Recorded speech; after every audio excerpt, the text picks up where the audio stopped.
What's good, everybody? Welcome back. I had a lot of people hitting me up about this deck list. So I played for the OTS Championship on the side deck Discord remote duel. I played tour guide list PK. Now this idea wasn't made up by me, obviously. I seen a lot of different videos. I took a lot of ideas that I liked, and I gave it a very little splash of my own. There's certain things that I liked that I wanted to see and I wanted to play. So coming into this event, I was undefeated to the last round. It was 6 rounds before top cut. I played Flunderies. I played Sword Soul, like 3 Sword Souls, 1 Flunderies, 1 Tri Brigade deck. And I mean, like, he played everything: Rendezvous, Oath, Revolt, the basic. And then I played Virtual World. I lost to the Virtual World player. I mean, my man had everything. I couldn't do anything to stop it. It was crazy, but I lost to him. The video is on my channel. If you want to go look at it, I'll appreciate it. In Top Cut, I played Sword Soul yet again, and I believe I 2-0'd him. And then top 4, I had to play my boy. I gave him the win. I didn't even play him. I didn't even play my match. I just surrendered. I gave him the win because he was going after the mat. I already have the mat. I wasn't planning on losing. I wasn't gonna lose that event. I was so sure in my ability in this deck. This deck was just doing it for me. Obviously, I lost to the virtual role player, but I couldn't do anything about that. It was just not my match there. But I felt very confident, especially in top 4. I was gonna play the mirror match. I have a very good matchup in the mirror. Obviously, unless I brick. If I brick, I can't control that. But this deck, when you'll see it, it's not likely that I brick like that. And then the finals, it was Invoked versus something else. And I really don't have a bad matchup against Invoked. So without further ado, I will go through the deck. Hopefully you like it. If you have any questions, just drop a comment. And, you know, if you do like the video and you want to show support, definitely like, comment, sub, and, you know, here we go. So I played 1 jump forward. This is good. Like, you know, if you're expecting Dragon Link, you know, they end on the Heavenly Spheres, and you just keep special summoning attack. They bounce, special summon, and then you just keep going. You have the combo right there. I know it's not super. We'll work on it. We still play the Danger package, the little one. I know a lot of people play Nessie. I don't like Nessie personally. You know, it's just, it is dark. I get that, but it's level 5. These are still level 3, and you can pitch these off of Torrent Scales, and obviously combo still there. Still play the Psychic Tracker and the One Wielder. I don't want to play anymore. Ghost Ogre was a thought that I have wanted to play, but I don't have any room for it, so this is fine. Into the Phantom Knights, still standard. 3 Torrent Scales, 3 Boots, 2 Cloak, 1 Stain Greaves, 1 Gloves. Yeah, I know in my previous video, my updated PK version, when I did play Tour Guide, I said that I would take out 1 and try it out. Yeah, I don't want to do that. It comes up, it's very necessary to continue the grind. You know, if you ever get in the position where you're grinding, you just want to see it. It's really good. I don't want to see, like, you know, I don't want to have 2 and be caught off guard without it, you know. Surprisingly though, a couple of my matches, I did side 1 out, but I don't know. I don't see myself like not main decking 3. Continuing, I guess these are what people call the bricks. I don't see how you can call these 2 bricks. This is just, you know, if you make Cherubini and you send this and it goes off, it's just free. This is just really free. Still don't want to play Libic, and I don't want to play Skarm. I think those are just bad. I've been playing this deck enough to actually say that. That's my opinion though. Obviously, you know, if you want to play Libic, by all means go for it. I like this build a lot better without it. Now I play the 1 Scythe still. Scythe combo is just, you know, GG if you get it off. Obviously, we're still playing Hero. DP is just DP. He's the homie. So this time different. I did play 3 Nib. The reason for the nib was, again, Sword Soul, if they open up tennies, you'll be able to hit this before they make floor. If they open up just Ecclesia and they're not playing tenny, you're going to hit before floor. Against a lot of other decks, PK, you do this in the right time, you're in there. The Bird Up deck, game one, they're not playing around this. They don't respect it enough. They're not going to make the Apo. So it did catch a lot of people off guard. The virtual player got caught off guard, but it still wasn't good enough. But it is good. In theory, it's really good. I don't know if I want to continue playing this. I think I want to switch it for Chalice. But, you know, it did its purpose. Like I said, I was very confident going into the tournament playing this deck. I did not fear anybody. I think this card is just pretty good. That's it for the monsters. Going into spells, obviously we play the Rhoda. Play the 2 E-Tellies. I will always play 2 E-Tellies. I don't think playing one with the 2 targets is good. The reason why you play the 2 E-Tellies, because if you don't see the Psychic in your hand for the combo and you see one of these, that's it. If I see both, okay, cool. It's not a once per turn card. Now, if this card was a once per turn, then I maybe could see myself cutting the one. But this card is just nuts. It's just a free extender. It's like if I draw both, cool, combo. Without normal summoning. We was always doing this. Especially if I do want to end up playing the one Ghost Ogre. Ghost Ogre is a Psychic. But nonetheless, I still will play the 2/2. I'd rather see this than anything else in my hand. We do play the one Call By. Call By is Call By. A lot of people say this card should be banned. I think the card's pretty alright. I don't see it enough to say it should be banned. And it doesn't happen to me enough where it should be banned. So, yeah. Obviously, we still play the best card in Yu-Gi-Oh! Right now. Droplet. This card is just... You feel confident if you turn one hand, you see one of this in your hand. You feel really confident. I match it with Dark Ruler No More. Same story. You see this in your opening hand with combo, you feel good. The only thing you fear, like against Sword Soul, is the Blackout. Against Virtual World, Chuchi. You fear their back row. But this card, you know, most of the time, people don't have the back rows that you fear as much, so you just go like this and you just win the game. We played the 3 Fusion Destiny. I know in the last video I played 2. Yeah, I came to fight, like, I started thinking more. This card is necessary. Like, I want to see this card. I want to open this card in combo. I'm not even going to lie. I want to open up Scythe. If I can open up Scythe, your opponent won't know you're playing it, and you could still set it, and you could end on the Break Sword pop. If you could end on the Break Sword pop, and like they say, let's just say they stop the Verde, and you end on the Break Sword pop, you're still chilling, because not only do you have the Scythe gonna go off, they're gonna think that you're setting up the Break Sword pop for one of their cards. In theory, you have the Scythe. Now, if they have the Droplet when you do the Scythe, all right, that's a different story. But nonetheless, when you're able to catch off guard your opponent and just pop the Scythe that you already have face down, it's pretty good. I mean, I like it. For the traps, I did cut the 1 trap, the Wings. I do play the 3 Fog and the Shade Brigandine. I'm not gonna lie, I kind of sort of did not like Shade as much as I thought I would. Like, it comes up when it comes up. It's a good extender. Like, if I get nibbed. But again, according to like a lot of my research that I watched, not a lot of people are playing nib. Very few are. You know, like the live twin deck, I know they do. In the side deck, you know, game 2 and 3, you know, if they are bringing in nib, then sure, this is fine. But game 1, I don't like it. But I mean, you have to play it just because of, in case you draw dead and you draw this with a dark monster, or like any monster really, you could just activate and it's a free DP. Now, if you make this and you break and you make the Verde and they do something, then you know you lost. Can't control that.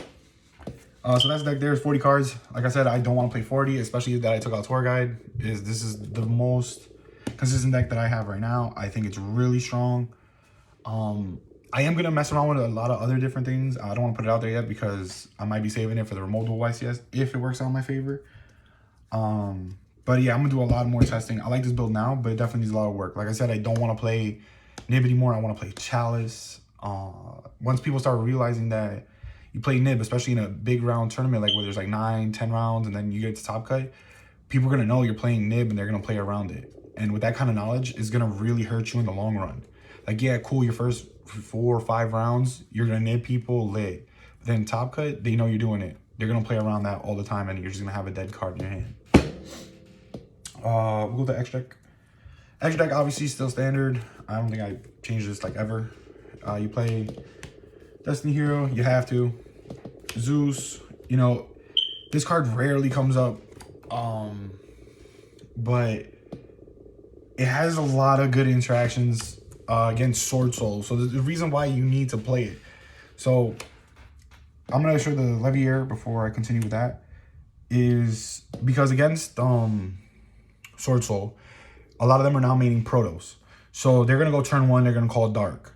So if you could open up like any of the Psychic monsters or the Junk Forward, I think that's called, right? Yep, Junk Forward, you can make Levy, and they normally, like most good players, they leave the Fleur in defense because they fear Lightning Storm. Or they have the Monk. So with the Monk, you make this and you attack. But sometimes like you have to force the bait. Like try to like use this. Force the negate with Chixiao. Or if you have like Droplet, you know, if you Droplet the Chixiao and Fleur, you make this, you attack into their defense monster or into their Monk, and then you just make Zeus right on top, and then you have a free board clear, and then you go off next turn for the game. Protoss main deck is a problem. It is terrible, terrible card. It's unrealistic. That's why maybe another card that I've been thinking of is Imperm. But that's a maybe. I have to test a lot more. Double Break Sword, you have to play 2. I don't see me ever playing less than 2. The third one never comes up. I know somebody asked me that. I don't know, like, third one never comes up. That's it for the XYZs. As for the links, I still play Appo. I think Appo is still, I want to say it's necessary. There's nothing else I would want to play over the Appo. I thought very hard about it.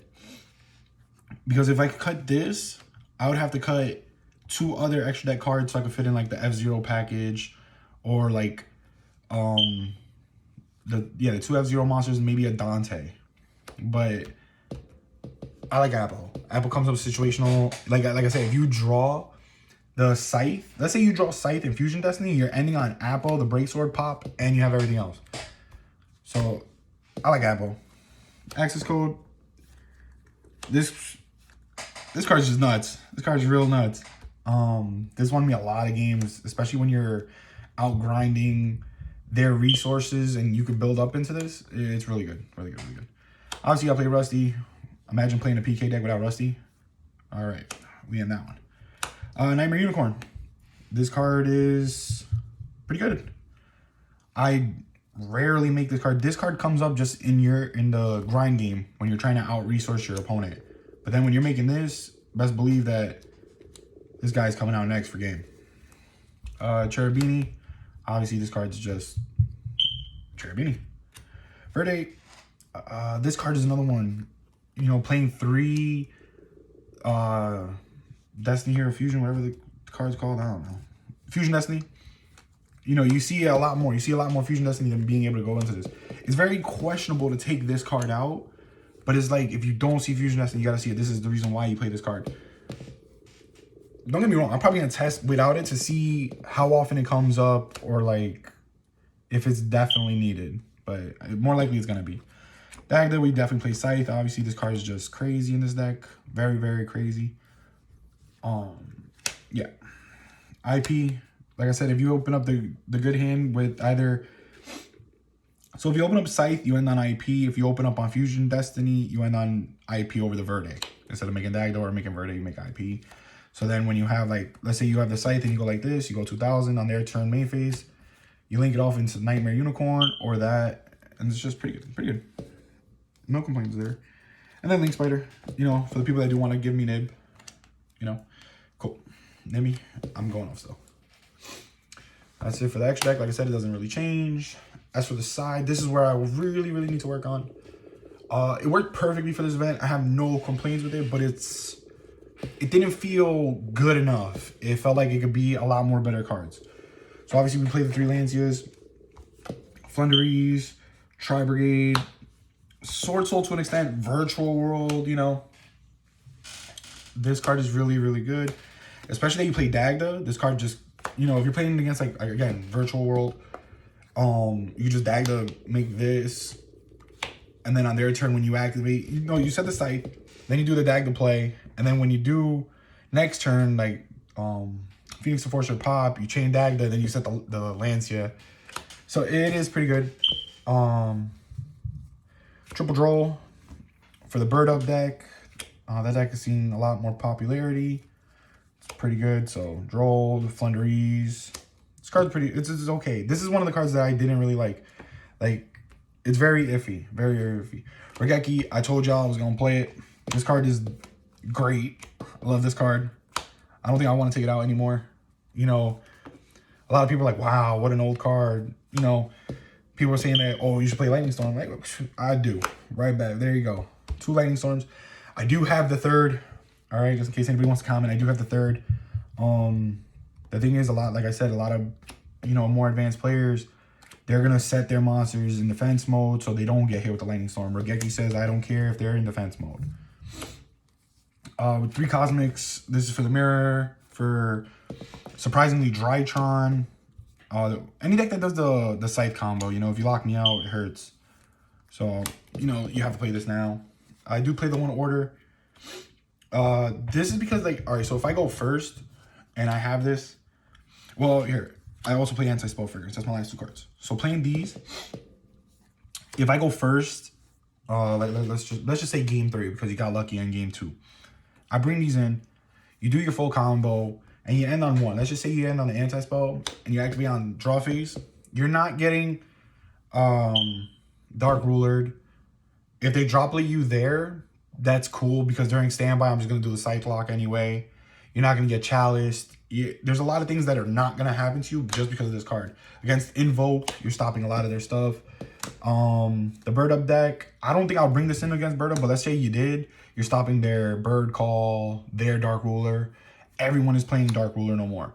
Everyone is playing Forbidden Droplet. Majority of players are playing Chalice. It is pretty good. This card's also good against Sword Soul. You stop Emergence. You stop Vessel if they play. You stop their pot card, whether it be Prosperity or Desires. There's a lot of things. Emergence. It is really good. I know I'm going to sound like a hypocrite, but it is one of the cards that I am thinking of cutting. Not the Imperial, just these. Because if you don't see it and they do it and then you draw this, you're feeling really bad. And I want to minimize my deck from that happening. Like, if I don't see this in my open hand going first, and I say I do my combo, cool, and then they go and they actually droplet me, and then I draw into this, is like, yeah, I'm going to throw this. And the same thing goes with this. It's another card that if I don't see it, it's like, it's so useless. Like, these are the questionable cards. Obviously, this is just order. You play it. It's unbanned for a reason. This card is just everything necessary. Cosmics, like I said. Lancia, the only reason why I want to play Lancia, because it's searchable. Maybe not to your hand, but to the board. So why wouldn't I not play this? And this card is answering a lot. So like I said, those are the 5 cards I will be thinking of taking out. I am going to be working on the list. I have a couple tournaments this week coming up. I know Tuesday I have Remote Duel. Saturday, Gamer's Choice for their huge tournament, which I should be playing PK. But yeah, I hope you guys liked it. I was a little bit more detailed on certain card choices and everything. Like I said, you're probably gonna see very similar builds to this. Just because it's not a lot of big changes. But definitely, I'm very, very confident in this deck list, and I hope to see more success with it until we get Brave tokens. So if you liked the video, please drop a like, comment, subscribe, you know, anything. Till next time.